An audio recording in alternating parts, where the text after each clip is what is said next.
Hello and welcome. I am Ramesh Ramachandran and you're watching Newsnight on DD India, your prime-time destination for news and bespoke analysis. It's good to see you all again. Right, on the show tonight, we go behind the news to put PM Narendra Modi's dialogue this morning with doctors and officials of Varanasi in its proper context. Now, his message was simple. Do not become complacent in the fight against COVID-19. Focus on rural areas to break the transmission of the coronavirus. And most importantly, bring medical treatment to a patient's doorstep in order to ease the burden on hospitals. Also on the show, the government asks states and union territories to ensure prevention and control of fungal infections in general and the black fungus in particular. Plus, the latest on Gaza after the Israel-Hamas ceasefire. All that and much more coming up over the next 1 hour. But first, as always, the headlines. Prime Minister Narendra Modi interacts with doctors and officials of Varanasi, gives a new mantra in COVID management, bring medical treatment at patients' doorstep. Hails the initiative of micro-containment zones and home delivery of medicines in Varanasi.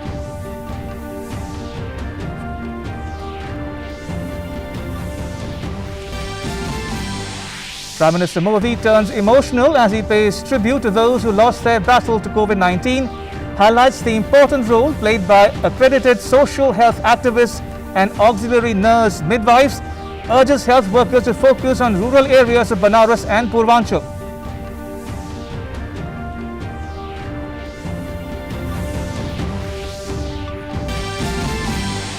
Government takes steps to ramp up supply of amphotericin B antifungal drug for treatment of black fungus disease.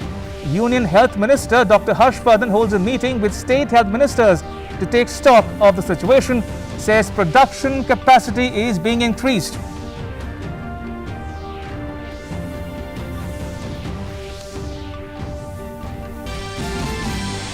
India's fight against COVID-19 continues. Daily recoveries outnumber daily new cases for the 8th consecutive day. Countrywide Ayush COVID-19 counseling helpline operationalized. DRDO develops COVID-19 antibody detection kit.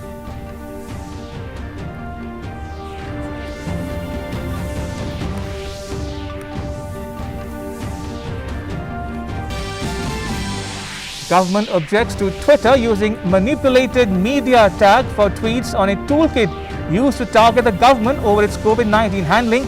Writes a letter to Twitter, says such tagging by Twitter is prejudged, prejudiced and a deliberate attempt to color the investigation.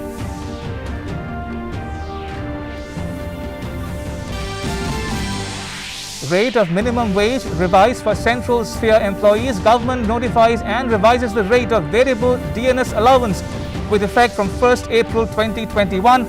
Labour and Employment Minister Santosh Gangwar says it will benefit about 1.5 crore workers.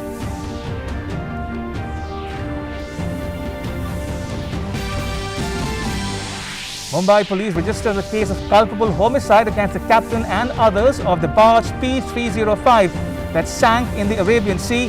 188 people rescued, 45 bodies recovered so far.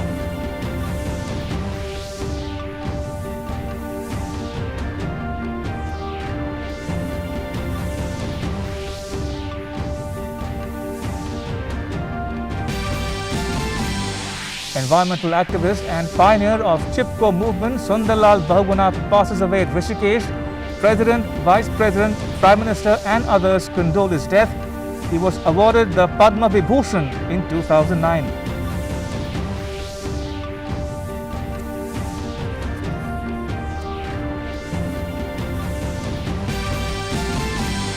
And a ceasefire comes into effect between Israel and Hamas after 11 days of violence. Egypt to monitor ceasefire. US President Joe Biden hails the truce as a genuine opportunity for peace.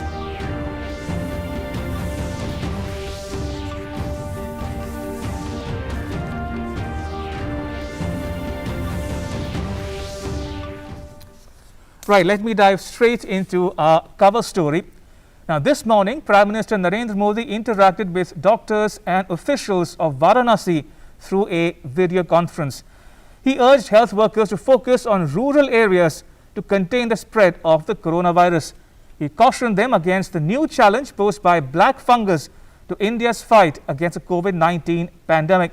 He also gave India a new mantra for COVID management. Find out all about it in the next report. इस virus ने हमारे कई अपनों को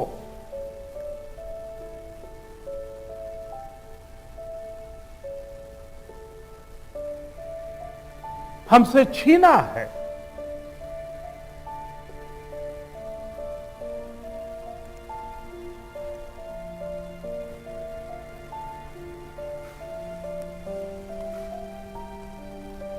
मैं उन सभी लोगों को अपनी विनम्र श्रद्धांजलि देता हूं और उनके परिजनों के प्रति सांत्वना व्यक्त करता हूं। Prime Minister Narendra Modi choked with emotions, paid tributes to all those who lost their loved ones due to COVID-19 while interacting with the medical professionals from Varanasi. PM Modi also lauded doctors, nurses and paramedical staff of his Lok Sabha constituency Varanasi for their efforts in fighting COVID-19. Prime Minister provided a new mantra in COVID-19 management, "Jahan bimar, wahin upchar." Prime Minister remarked that bringing the treatment to the patient's doorstep will reduce the burden on the health system. हर व्यवस्था के लिए, हर इकाई के लिए नया मंत्र यही है, जहां बीमार वहीं उपचार। ये हम भूले नहीं, जहां बीमार वहीं उपचार। जितनी हम उपचार उसके पास ले जाएंगे, उतना हमारी हेल्थ व्यवस्था पर दबाव बहुत कम होगा। और इसलिए हमारी सारी व्यवस्थाएं जहां बीमार वहीं उपचार। Prime Minister Modi praised the speed with which the number of oxygen and ICU beds has been increased in such a short time in Varanasi and also expressed happiness that the integrated COVID command system in Varanasi worked very well and said Varanasi's example inspires the world. Banaras की सेवा में लगे हमारे जनप्रतिनिधियों ने और अधिकारियों ने भी, हमारे सुरक्षा बलों ने भी लगातार काम किया है। ऑक्सीजन की सप्लाई को बढ़ाने के लिए ऑक्सीजन प्लांट शुरू किए गए, कई नए ऑक्सीजन प्लांट भी लगाए गए। बनारस समेत पूर्वांचल में नए वेंटिलेटर्स और ऑक्सीजन कॉन्सेंट्रेटर्स की भी व्यवस्था की गई। Prime Minister Narendra Modi also gave the example of substantial control of encephalitis cases in children in the Purvanchal region due to active efforts of the UP government and urged the officials and doctors to work with the same sensitivity and vigilance when it comes to the impact of COVID-19 on children. Prime Minister Modi also cautioned against the new challenge posed by black fungus in the battle against the pandemic. हमारी इस लड़ाई में अभी इन दिनों black fungus की एक और नई चुनौती भी सामने आई है। इससे निपटने के लिए जरूरी सावधानी और व्यवस्था पर ध्यान देना जरूरी है। सेकंड वेव के दौरान प्रशासन ने जो तैयारियां की है, उन्हें केस घटने के बाद भी हमें इसी तरह चुस्त दुरुस्त रखना ही है। साथ ही लगातार आंकड़ों और स्थितियों पर भी नजर रखनी है। जो अनुभव आपको बनारस में मिले हैं, उनका ज्यादा से ज्यादा लाभ पूरे पूर्वांचल और पूरे प्रदेश को भी मिलना चाहिए। The Prime Minister emphasized the important role played by ASHA and A&M sisters in the ongoing war against COVID-19 in the villages and urged the health officials to take maximum advantage of their potential and experience.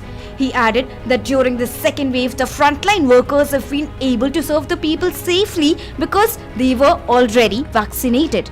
He urged everyone to administer the vaccine when their turn comes. Earlier in April, Prime Minister Modi had chaired a similar meeting with regional representatives to review the COVID-19 situation in Varanasi and stressed the need for vaccination of everyone. Prime Minister asked the local administration to help people with full sensitivity and asserted that the cooperation of society as well as the government is necessary to curb the pandemic.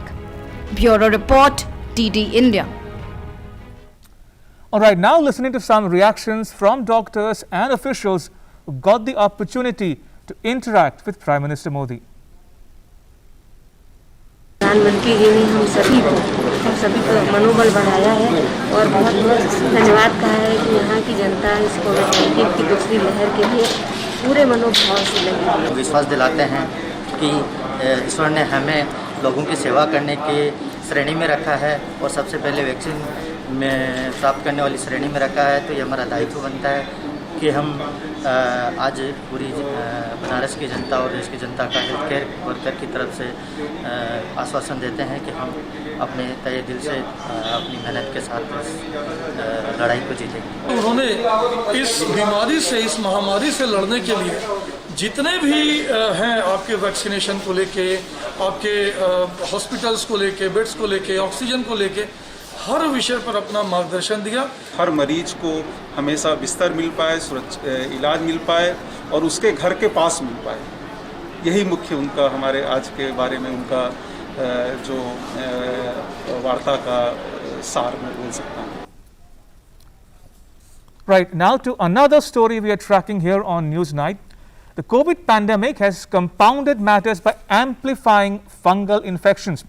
Now, in recent days, some states and union territories have reported an increasing number of patients suffering from mucormycosis, popularly known as black fungus. It is becoming a cause of concern.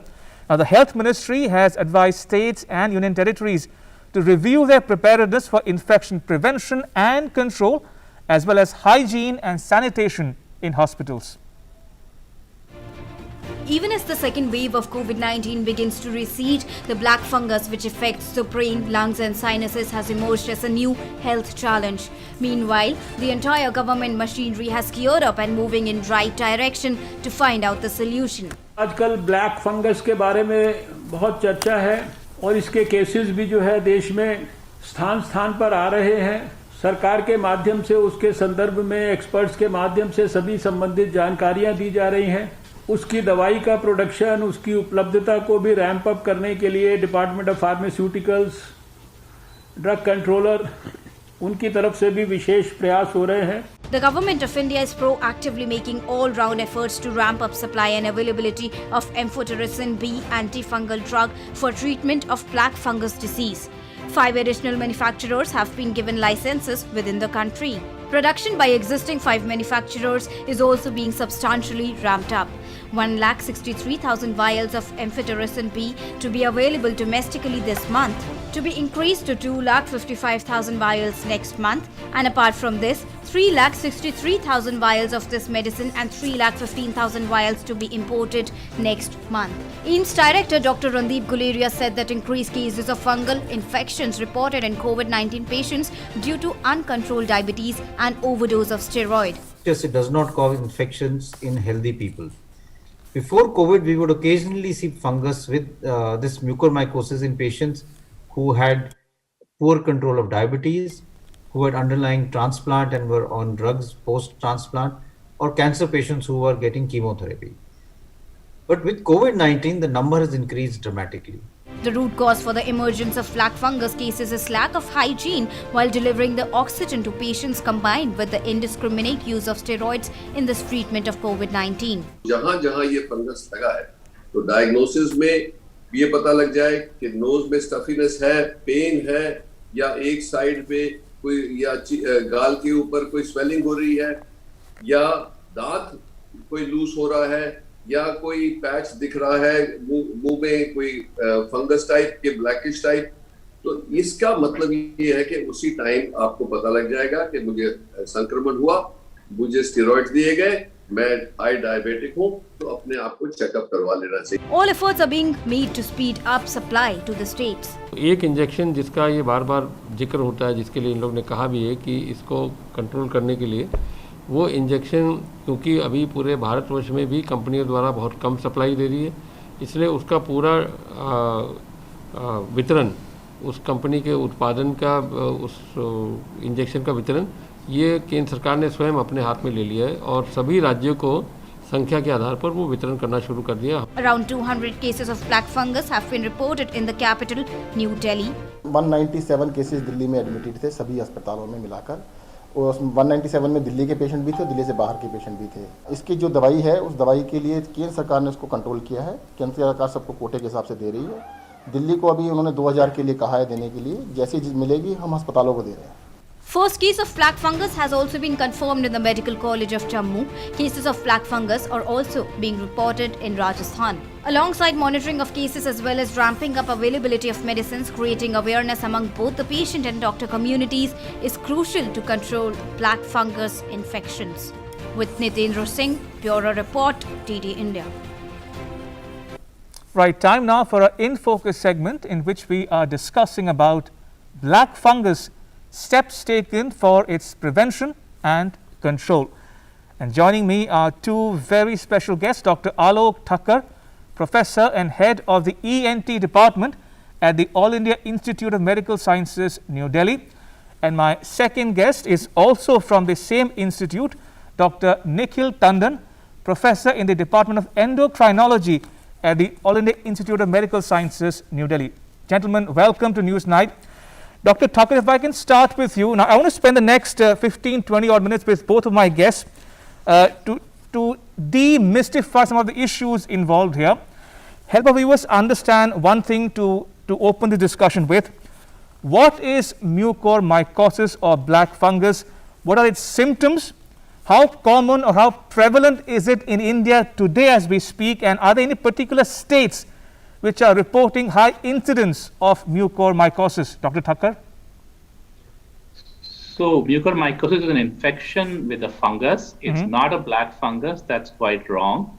But yes, because it often causes gangrene, it creates a black wound or a black ulcer on the face or on the palate, and that's why the popular term that has caught on over the last 1 week of about black fungus, we prefer to call it mucormycosis. What is it? It's a fungus which does infect you, usually in the nose and paranasal sinuses, and occasionally in the lungs or the GI tract or the skin.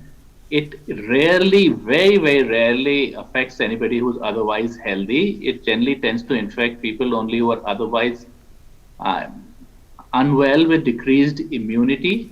And yes, we have seen it and treated this situation before. What Dr. Tandon and I have collaborated on this previously. We have a fair experience, but now we are seeing a very dramatic increase in the number of cases, COVID related. Right. Yeah, please carry on. It is generally noted a few weeks after the infection with COVID. It may occur early, but the average time is about 2.5, 3 weeks after the infection of COVID. And because this wave of COVID has been so strongly, a fairly big wave all over the country, we are seeing it everywhere. But yes, in states which have had the big wave, we are tending to see it a few weeks after that. So it occurred in Maharashtra, it occurred in Gujarat. We are seeing it in Delhi at this moment, and I'm told it's going on to Rajasthan and Telangana and Karnataka. Right. Dr. Tandon, coming to you now. Again, these are frequently asked questions from our viewers at home and abroad. How is mucormycosis different from other fungal infections? Number one. Number two, how does it occur? What organs of the body does it infect? Does it affect the eyesight, for instance? And most importantly, is it fatal? Is it life-threatening? So I think I would like to reiterate what Dr. Thakkar said. You know, fungal infections, especially fungal infections involving the skin, not uncommon at all. For example, you know, sometimes if we in sort of months which are moist and humid. You can sometimes get a little patch of a fungus between your toes. But fungus, for it to enter the body and affect internal organs of the body, is an extremely rare phenomenon, which occurs primarily if the body is unable to spontaneously combat that. The body normally has enough defense mechanisms to take care of fungus infections. So that means that there has to be a deficiency of immunity.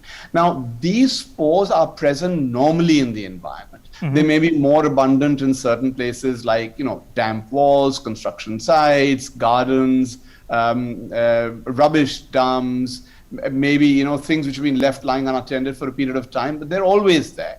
Now, if you and I, who are otherwise immune, we have a normal immunity, even if they do reach us, we will reject those, we'll take care of it. But in a person who has COVID, who therefore has had a diminution of their immunity, who on top of that may have received steroids, which further hampers immunity, and as a consequence of the steroids, or even otherwise may have had uncontrolled sugars, this trinity of scenarios combines together to make somebody more prone. As I said, it's present in the environment, and therefore the basic route is by inhalation. So it enters the nose by inhalation. From the nose inside the body, it spreads a little differently compared to several other bugs. It actually affects the lining of the blood vessels and actually pervades and invades these small blood vessels and goes from the nose to the sinuses, which are present adjacent to the nose. And because the sinuses abut the eye, they also then encroach onto the eye. And if they go into the eye area, since the eye is just underneath the brain, it can then extend onto the brain. So these are the three areas. That's why it's called, the full name usually is rhino-orbital cerebral mucormycosis, the nose, the eye, and the brain. Let me just quickly also touch on the last point. I think what we are worried about this is, of course, the numbers are much more than what it used to be. But unlike, let's say, lakhs and lakhs and lakhs of people with COVID, fortunately, this happens in a minuscule number. Right. So the number itself is not such a matter of concern. However, the matter of concern is twofold. The significant morbidity. So if it's picked up late, you may end up, for example, if it's already spread into the eye, you can end up losing vision. And as you rightly asked, there is a proportion of individuals who will succumb to it. And that proportion is higher than, let's say, if you have a mortality of 1 or 2% with COVID, you can have a mortality of 20%, even more, in somebody who has untreated, unchecked, uncontrolled mucormycosis. And therefore, it has a huge implication for an individual once they unfortunately get this disease. Indeed. Dr. Thakur, I want to dwell a little bit more on the correlation between COVID-19 and mucormycosis, or black fungus in common parlance. Are diabetics more vulnerable to black fungus or mucormycosis? Is low immunity handicap in the treatment of mucormycosis? And most importantly, the use of steroids. Now, this is a perennial issue for the last several weeks now. And what would be your advice to doctors and patients alike on the use of steroids in particular? So I'll say this, that even before we had this COVID epidemic, we would see patients with mucormycosis, and the commonest scenario on which we would see it would be in the situation with uncontrolled diabetes or diabetes ketoacidosis. We have seen it with steroids. We have seen it with people who have decreased immunity because of transplants or the AIDS syndrome and things of that sort. So diabetes certainly is a major cause. I am not quite the best man to advise professionals on when to have steroids and when not to have steroids. But on a broad basis, I would sort of say to the common people that certainly steroids are not safe drugs, which should not be taken unsupervised and without prescriptions at all. And what I would also say is that the COVID infection per se has initial issues with viremia or the virus proliferating inside your body, and certainly steroids at that period may not be a good idea at all. Sometimes COVID leads to a situation in about 10-15% of people wherein it leads to a hyperimmune reaction wherein your own body starts to react against you, and in that situation steroids are certainly indicated. But that's not a decision for patients to take on their own. It's a decision for physicians to take for them, and physicians tend to do this only in the later part. Too much of steroids by physicians is a problem, but I think the far bigger problem is too much of steroids by patients. Dr. Tandon, as an endocrinologist, would you like to weigh in on this debate or discourse surrounding the use of steroids or prescription of steroids by doctors to COVID patients or patients in general? So I think steroids are a double-edged sword, right? Mm-hmm. And I think if you go back to scientific literature, which is primarily what we should depend on to take a decision on steroids, and the impact the scientific literature has had on our national guidelines, I think the guidelines are very clear. Mm-hmm. Number one, that in asymptomatic patients or patients with mild COVID, there is no place for oral or injectable steroids. Okay. For those with moderate and severe disease, which is a sort of patient which ideally should in any case be inside the hospital, usually steroids, as Dr. Thakkar mentioned, are prescribed maybe early in the second week of illness, because they will be counterproductive in the first week of illness. So the timing of onset of steroid therapy, number one, important. Mm-hmm. Number two, the guidelines are very clear about what is the dose which should be given, mm-hmm. and also very clear about what should be the duration for which they should be given. So if we keep all these four factors in mind, the disease severity, the timing of onset of the steroids, the dose of the steroids, and the duration of the steroids, we'd be much better off than using it indiscriminately. Another problem, unfortunately, in our country, and I must accept the fact, is that very often there's a degree of self-medication. Mm-hmm. You know, that my neighbor or my relative was given steroids, I should also take steroids. The neighbor or the relative may have been judiciously given steroids under medical supervision, whereas I am self-prescribing something which could be potentially unsafe. In this context, and since you asked me as an endocrinologist, I'd specifically like to raise one more point. Sure. That, we've talked about diabetes. I'd just like to clarify a little bit of granularity there. The uncontrolled diabetes with other complications, which are the ones who are much more likely to be concerned about. But having said that, bizarrely, because it's an otherwise asymptomatic disease, half the people who have diabetes may actually don't know that they have diabetes. So they have undiagnosed diabetes because they never got themselves checked and it didn't cause any symptoms. Right. So, when somebody gets admitted to the hospital with COVID, even if you ask them, do you have diabetes, and they say no, it could still well be that they actually have diabetes. So screening for sugars, very important. And even if it's a negative test, you don't have diabetes, if the disease takes a turn for becoming more serious, or the doctor starts steroids, again a fresh round of investigations to see whether the sugars have risen or not are important, because as I said, controlling diabetes is important. Just the fact that you have diabetes is not enough. It should be uncontrolled diabetes which is contributing. Therefore, for uncontrolled diabetes means you have to first identify that the sugars are elevated and then initiate therapy immediately and aggressively. Right. Dr. Thakkar, let's talk a bit, if you will, about the cure for mucormycosis. Are medicines available? If so, are they available in plenty, in adequate quantities in India today? Number one. And number two, what are some of the do's and don'ts, if you want to share them with our viewers who might be not familiar with the disease or the intricacies of the disease or the issue at hand?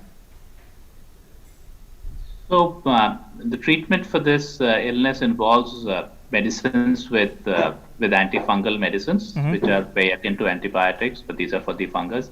It involves control of the underlying disease. As we discussed, it's the underlying disease which is causing immune suppression, which is the most important factor. So you may need to control the diabetes or withdraw the steroids if still on.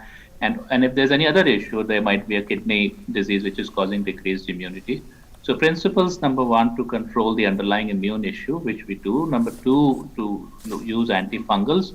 And number three, to operate and remove tissue which has been damaged by the fungus terribly, and also to get the fungus out of the way. So yes, all of this are required. Yes, medicines are available, and no, we have never quite seen fungus in this or this illness in this intensity. So there is a challenge to procurement of the medicines, but that is being addressed at the government level. And when we were informed that new production facilities are being started and imports are being done. And though there is a bit of a problem at the moment, it's not so bad that we don't quite have the medicine yet. And I do hope things will improve and expect things will improve soon.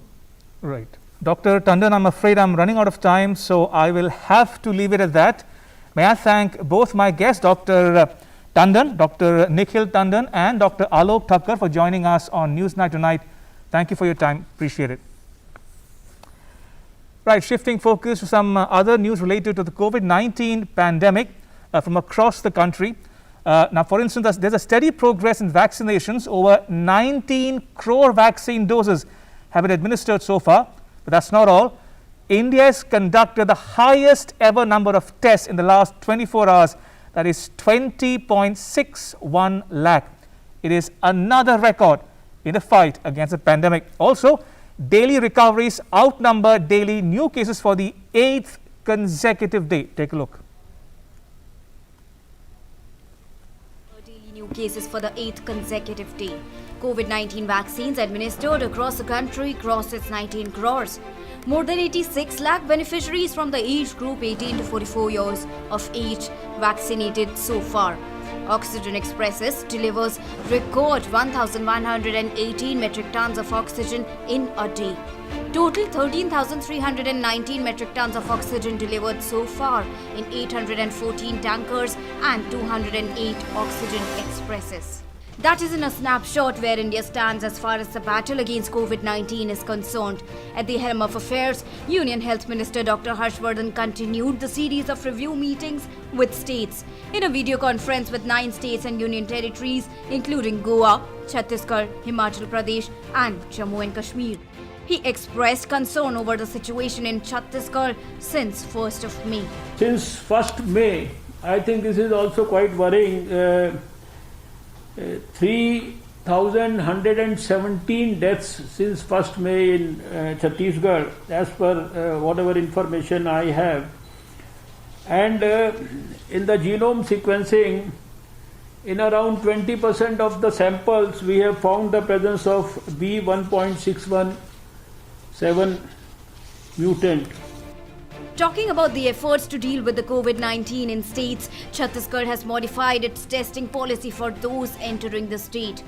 A negative RT-PCR report done 96 hours before arrival for rail, road and air passengers is mandatory.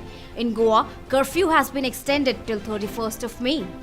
Chhattisgarh विगत समय में corona महामारी की दूसरी लहर का सामना करता रहा है।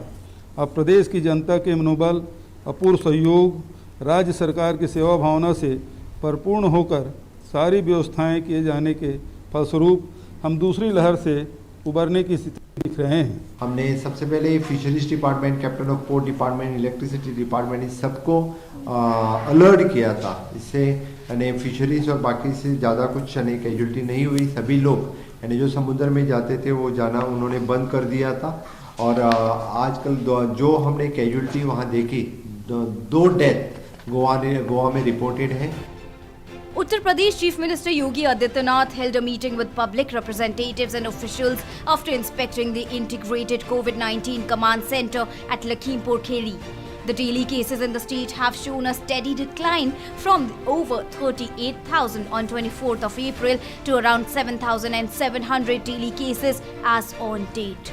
Madhya Pradesh Chief Minister Shivraj Singh Chauhan has also said there's a steady decline in the number of active cases in the state.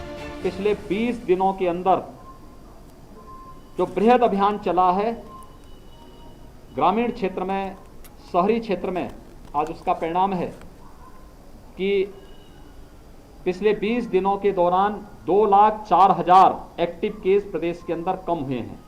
यानी इतनी रिकवरी हुई है और वे लोग अपने घरों को वापस जा चुके हैं या घरों में सुरक्षित हैं। इतनी तेजी से संक्रमित भाई और बहनों की संख्या बढ़ी थी कि व्यवस्थाएं छोटी बढ़ती चली गई थी, लेकिन हिम्मत और हौसले से उन परिस्थितियों का मुकाबला करते हुए विशेषकर हम लोगों ने जो जनता का सहयोग, जनप्रतिनिधियों का सहयोग लिया और ओवरऑल मध्य प्रदेश की पॉजिटिविटी घट के 5.6% के आसपास हो गई। In some relief, Delhi has also reported a decline in daily cases. The figure stood at 3,009 on Friday. Positivity rate too has declined below 5%. Meanwhile, DRDO has developed an antibody detection-based kit, DIPCO-1, for sero surveillance. The kit can detect both spike as well as nucleocapsid proteins of SARS-CoV-2 virus with a high sensitivity of 97% and specificity of 99%. The indigenously developed kit requires just 75 minutes to conduct the test without any cross-reactivity with other diseases. The kit has a shelf life of 18 months. Indian Navy has developed what is called oxygen on wheels. These are mobile oxygen generation plants. They are designed and developed by Naval Dockyard Visakhapatnam under the Eastern Naval Command. The Naval Dockyard technical team conceived and developed 2 oxygen generation plants, each with 100 liters per minute capacity, designed to provide a direct feed to any hospital's pipeline system. The Indian Army too is doing its bit. Sudarshan Chakra Division on Friday dedicated a 50-bed hospital to civilians in Sri Ganganagar, located at the southern Punjab border, to combat the rapid surge in coronavirus cases. The Level 2 facility would provide COVID-19 related medical care, including oxygen, to affected civilians in the district and adjoining areas, according to an official statement. Army doctors and paramedical officials have set up a medical facility with the assistance of the district administration and Jan Seva hospital in record time. The Indian Army would also provide dedicated medical staff and equipment to fight the pandemic. A COVID-19 recovery cum isolation center was also inaugurated at Eastern Railway's Majer Hut Sports Complex in suburban Kolkata. Meanwhile, the Ayush Ministry has launched a dedicated community support helpline to provide Ayush-based approaches and solutions for the challenges raised by COVID-19. The toll-free number is 14443. The helpline is operational pan-India from 6 a.m. to 12 midnight, all 7 days of a week. Experts from different streams of Ayush, namely Ayurveda, Homeopathy, Yoga, Naturopathy, Unani and Siddha, would be available to address queries of the general masses. The experts would also be suggesting post-COVID-19 rehabilitation and management approaches to the patients. The corona pandemic sweeping across the country has seen the common man rise up to the challenge of extending a helping hand to those in need. One such person is Mohammad Rafiq, who runs a small biryani shop near Sai Baba Colony in Coimbatore, Tamil Nadu. Rafiq and his family decided to provide free food after seeing migrant laborers stranded on the roadside without food during the lockdown. They raised funds together to prepare food for 1,000 to 1,500 people daily. The family can be seen distributing food parcels and bottled water on the streets of Coimbatore following COVID norms. Bureau Report, DD India. Right, moving on, the Ministry of Electronics and Information Technology has written a strong communication to the global team of Twitter, registering its objection to the use of, quote, manipulated media tag on certain tweets made by Indian political leaders with reference to a certain toolkit. Now, the toolkit in question was created to undermine, derail and demean government efforts to combat COVID-19.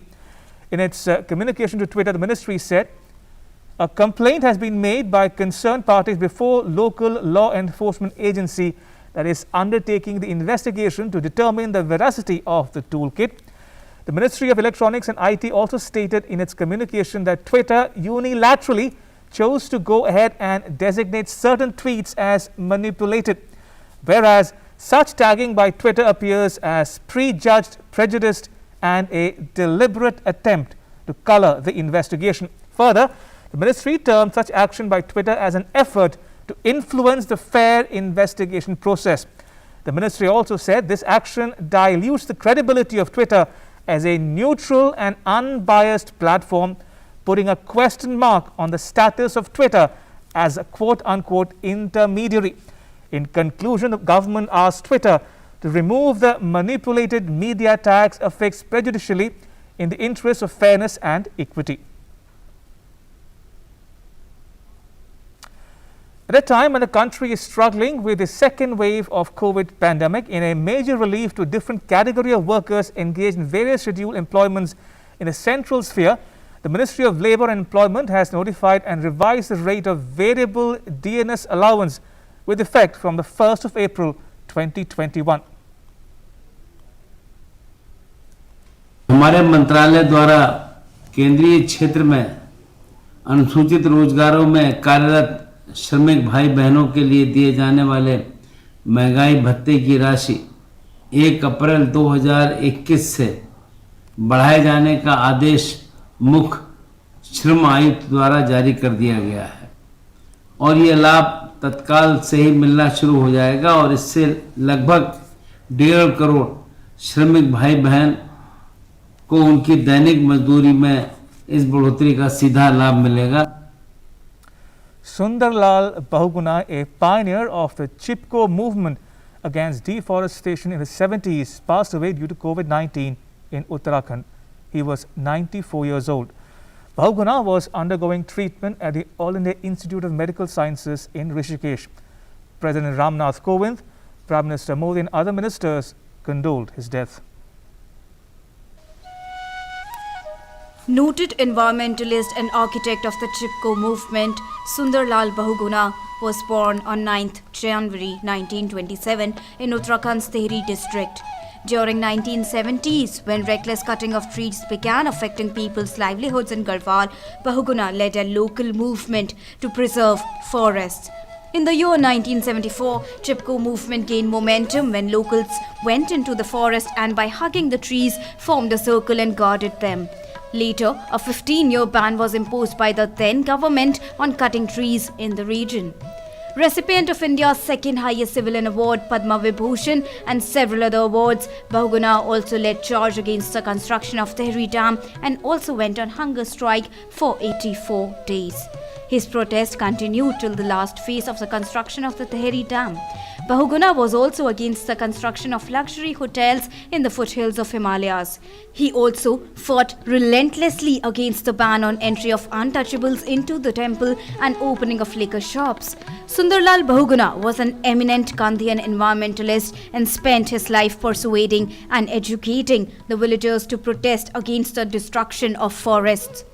शास्त्र ideology उसके विकल्प के रूप में भी गांधी जी ने हमको एक नई चीज दी, क्योंकि युग युग से सत्ता, संपत्ति और शस्त्र इनके समर्थन में विचारधाराएं प्रस्तुत की जाती रही है और आज भी जो दुनिया खेमों में बटी हुई है वो विचारधाराओं के आधार पर बटी हुई है।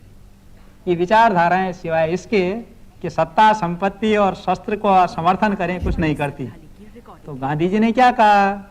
गांधी जी ने कहा कि शास्त्र के स्थान पर सदाचार, गुड बिहेवियर, जो कुछ मैं करता हूँ वही शास्त्र है और इसीलिए वो दृढ़तापूर्वक उन्होंने कहा कि मेरा जीवन मेरा संदेश है।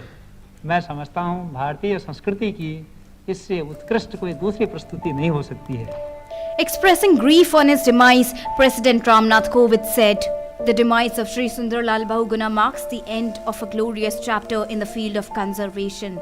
A Padma Vibhushan awardee, he was a Gandhian to the core, a legend in his own right. He made conservation a people's movement. My condolences to his family and admirers." Vice President Venkaiah Naidu said in a tweet, "Pained to know that Sri Sundarlal Bahuguna ji has passed away. As a prominent environmentalist and a leader of the Chipko movement, his untiring efforts for the preservation of the Himalayan ecosystem earned him global recognition and will long be remembered." Sri Bahuguna ji's efforts have spawned a generation of environmentalists and will inspire many more to come. A tribute to him is to strive and live by his idea, ecology is our permanent economy. My deepest condolences to his family and followers. Om Shanti. Prime Minister Narendra Modi condoled his demise. He tweeted, "Passing away of Sri Sundarlal Bahuguna ji is a monumental loss for our nation. He manifested our centuries-old ethos of living in harmony with nature. His simplicity and spirit of compassion will never be forgotten. My thoughts are with his family and many admirers. Om Shanti." Uttarakhand Governor Baby Rani Maurya and Chief Minister Tirath Singh Rawat also expressed grief on his demise. Shri Bahuguna ji का जाना सिर्फ उत्तराखंड के लिए नहीं अपितु पूरे देश के लिए अपूर्णीय क्षति है। पर्यावरण संरक्षण के क्षेत्र में श्री बहुगुणा जी के कार्यों को इतिहास में सुनहरे अक्षरों में लिखा जाएगा। Sundarlal Bahuguna may not be with us anymore, but his idols will inspire future generations. Bureau Report, DD India. Right, take a look at what else is making news around India in our National Roundup segment. The Yellow Gate police station in Mumbai has registered an FIR against barge P305 Captain Rakesh Pallav and others. The barge P305 sank in the Arabian Sea when Cyclone Tauktae hit the country's west coast. The FIR has been lodged on the complaint of Mustafizur Rahman Sheikh, an engineer on the barge. Out of 261 people, 188 have been rescued, but the rest are missing. So far, 49 bodies have been recovered. Preemptive measures for Cyclone Yas likely to form in Bay of Bengal. Indian Coast Guard ships at Andaman Nicobar relayed weather warning to mariners and fishermen, urging them to return to shore or take shelters in nearest port. Trinamool MLA Sobandev Chatterjee on Friday resigned from Bhawanipur Assembly seat in West Bengal. He submitted his resignation to West Bengal Assembly Speaker Biman Banerjee. After Sobandev's resignation, Chief Minister Mamata Banerjee will now contest from Bhawanipur seat in the by-polls. Bhawanipur has been the traditional seat of Mamata. Trinamool Congress seems to get no respite in the Narada Singh case. The Calcutta High Court has ordered all 4 leaders of the Trinamool Congress to remain under house arrest. Founder of the Helka magazine, Tarun Tejpal, has been acquitted by a Goa court on rape charges. Tejpal, who was out on bail, was accused of sexually assaulting a junior colleague during a conference at a 5-star resort in Goa in 2013. However, Goa Chief Minister Pramod Sawant said his government will challenge the order before the High Court. The Enforcement Director raided several premises in Delhi NCR, including those of businessman Navneet Kalra and some of his associates in connection with the alleged hoarding and black marketing of oxygen concentrators. The ED raided at least 10 places in the national capital under various sections of the Prevention of Money Laundering Act to collect additional evidence in the case. Army Chief on Friday reviewed security situation and operational preparedness in the northeast. General Narvane arrived at Dimapur in Nagaland on Thursday on a 2-day tour. The Army Chief was made aware of the current situation. The Ministry of Home Affairs has issued an advisory to states and union territories to review the existing facilities for the weaker group, keeping in view of the second wave of COVID-19. The ministry has asked for an immediate review of the existing facilities available to the weaker sections of the society, including women, children, senior citizens, and scheduled caste and scheduled tribes. Right, in world news, a truce between Israel and Hamas took hold on Friday after the worst violence in years. But brief clashes broke out around Al-Aqsa Mosque in Jerusalem, where similar scenes had touched off the Gaza conflict. Israel's bombardment of Gaza and militant rocket attacks on Israeli towns ceased after 11 days under an agreement mediated by Egypt. Egypt says it will send 2 delegations to monitor the truce, as the warring parties said they were ready to retaliate for any violations. A ceasefire came into force in the Gaza Strip in the early hours of Friday after Egypt brokered an agreement between Israel and Hamas, ending a bruising 11-day war that caused widespread destruction. A statement from Israeli Prime Minister Benjamin Netanyahu's office said the Security Cabinet had unanimously accepted the recommendations to accept an Egyptian initiative for an unconditional ceasefire. Palestinian groups Hamas and Islamic Jihad then confirmed the ceasefire. When we went out on an operation together, I have defined its main goal to land a hard blow on the terror organizations, to harm their capabilities, and restore calm while establishing our deterrent. That's exactly what we did. Thousands of Palestinians took to the streets to celebrate the agreement between the Israeli government and the Palestinian Islamist movement Hamas, brokered by Egypt, waving flags and flashing V signs for victory. Israelis voiced mixed feelings and hope as Israel and Hamas ceased fire across the Gaza Strip border, bringing a potentially tenuous halt to the fiercest fighting in years. However, hours after Israel and Hamas reached a ceasefire in Gaza, Palestinians on Friday clashed with Israeli police in Jerusalem at Al-Aqsa compound. World leaders have reacted to the Egyptian-mediated truce between Israel and Hamas. British Foreign Secretary Dominic Raab said the ceasefire should end the unacceptable cycle of violence and loss of civilian life. Aerial bombardment of the densely populated area killed 232 Palestinians, while rocket attacks killed 12 people in Israel during the conflict. The European Union welcomed the decision, vowing to increase efforts for a long-term political solution to resolve the crisis. UN Secretary General Antonio Guterres also welcomed the decision and said that Israeli and Palestinian leaders had a responsibility beyond the restoration of calm to address the root causes of conflict. I welcome the ceasefire between Gaza and Israel after 11 days of deadly hostilities. I extend my deepest condolences to the victims of the violence and their loved ones.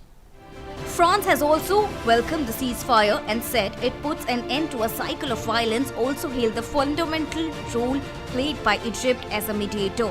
At least 232 Palestinians, including 65 children, have been killed in the Israeli bombardment. On the Israeli side, 12 people, including 2 children, have been killed. US Secretary of State Antony Blinken extended support and said that he plans to travel to the Middle East in the coming days to meet with his Israeli, Palestinian and regional counterparts.